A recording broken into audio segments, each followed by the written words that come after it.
कमाल है, आप ठगी का शिकार हो जाते हैं। आप एमएलए के बेटे हैं और आप कह रहे हैं पर्ची खर्ची नहीं चलती। आप खुद खर्ची दे रहे हैं उनको, और छोटी मोटी नहीं, 49 लाख रुपए की खर्ची दे रहे हैं, और फिर आप नहीं मान रहे कि पर्ची खर्ची नहीं चलती। अगर चलती तो मेरे उसका भाई का हो नहीं जाता क्या, उस लड़के का जो मैंने दिया है, मेरे मामा के लड़के का। अगर मान लो चलती तो उसका हो जाना था, उसका क्या हुआ? अगर उसका होता तो आप कहते हैं अभी चली है। ये तो बात सरेआम है भाई, हुआ ही नहीं तो कैसे कैसे मानना है भाई चलती है? वो कहता है कि इससे पहले नौकरियां लगी हैं भाई। वो तो ठगी मारता है जी, ठगियां मारता है सिर्फ वो, और उसका कोई मकसद नहीं है। अच्छा, आपने अपने पापा के बगैर 49 लाख रुपए दे दिए, उनको पता ही नहीं कि मेरे बेटे ने 49 लाख रुपया दे दिया है? नहीं जी, ये बाद में बताया मैंने। अच्छा, ऐसा भी होता, मतलब काफी पैसा आपके पास है, अगर 49 लाख दे भी दें तो आपको पता नहीं चलता आपके पापा को? सारा मैं ही देखता हूँ ना जी, अपना घर का, मतलब मैं खुद ही खेती करता हूँ, मैं खुद ही देखता हूँ, देख रेख पापा अपनी करते हैं, मैं खुद अपनी करता हूँ। लेकिन अभी उसका बयान आया है, एक मीडिया को उसने बताया है कि मैं तो सिर्फ एक डाकिया था बीच में।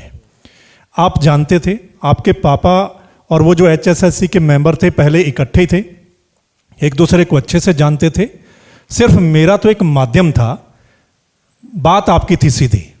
जानते तो सभी आपस में सबको है जी, पार्टियों में पापा को याद से नहीं, 30 साल से हैं, सबको जानते हैं, जो भी पार्टियों में लोग हैं आपस में सारी जानकारियाँ हैं। लेकिन ये टोटली फेक बयान है। ये जिस पत्रकार साथी ने भी लगाया उसने भी बिना फैक्ट के बयान लगा दिया। ये बिल्कुल झूठा बयान है। ये तो मतलब कि किसी को बदनाम करने की साजिश है। ये तो सारा पुलिस की कार्रवाई में आ जाएगा, हमने किसको फ़ोन मिलाया, किसको नहीं मिलाया, ये तो सारा कुछ आ ही जाएगा ना। ये बिल्कुल टोटली फेक बयान है उसका। जब उसको कोई चारा नहीं मिल रहा तब अब ये नए हथकंडे अपनाने लग गया है, डाकिया था मैं तो, ये था वो था।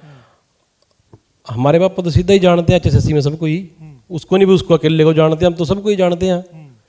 तो इसका ये टोटली फेक बयान है। ये बस वैसे उलझाने की कोशिश कर रहा है अब इस अखबार के माध्यम से। और वो पत्रकार साथी ने भी बिना फैक्ट के बयान लगाया, उसने भी ये गलत लगाया, ठीक नहीं लगाया। ये आप उच्च SSC मेंबर को जानते थे जिनके नाम पे वो पैसे ले रहा है? आपकी मुलाकात होती थी उनके साथ? नहीं, कभी नहीं हुई जी। मतलब आपने उनसे नहीं पूछा कि ये पैसे आपके पास पहुंचते हैं या नहीं पहुंचते? नहीं नहीं, हम कैसे, क्यों, किस लिए पूछें? मेरे पास आप आए हो अभी, मैं तो आपसे ही पूछूंगा। मैं क्यों, वो पहले कहता था, वो शातिर ठग, किस लिए मैं कह रहा हूँ उसको, वो पहले ये बात कहता था भाई आपसे कोई नहीं लेगा, क्यों, आप सरकार में हो भाई, ये तो हम जैसे के माध्यम से लेते हैं। अच्छा, डायरेक्ट तो आपसे कोई लेगा ही नहीं।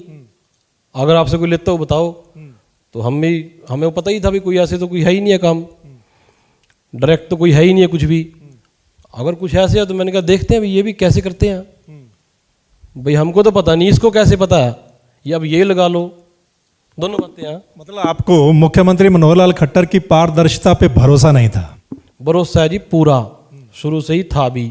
लेकिन जो ये ठग किस्म के लोग हैं, इनका पर्दाफाश होना था, ये भगवान के दया से, मेरे हिसाब से तो वही हुआ है। परमात्मा ने ये देखा है भी, ये जो ठग किस्म के लोग घूमते हैं ना, इनका परमात्मा ने इलाज किया है, जहाँ तक मेरे को लगता।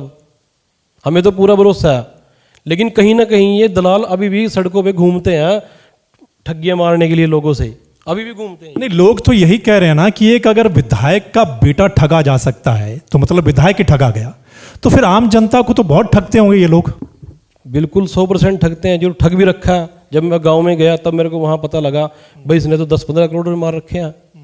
आप भी आ गए इसमें, आप कैसे फंस गए? ये चलो आम आदमी से तो मारते ही था, आपसे भी कैसे मार गया? तो मैं तो इसको हाई प्रोफेशनल ठग का नाम देता हूँ भी, हाई प्रोफेशनल ठग है पूरा।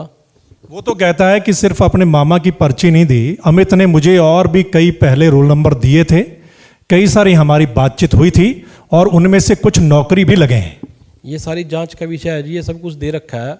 जो उसने SI वाली भर्ती के लिए उसका रिजल्ट आ गया, कुछ नहीं हुआ, कहता मेरे को रोल नंबर भेजो, अब आपको कुछ और काम करवाऊंगा, मेरे पैसे फंस गए। मैंने कहा भी ले ले तू ले।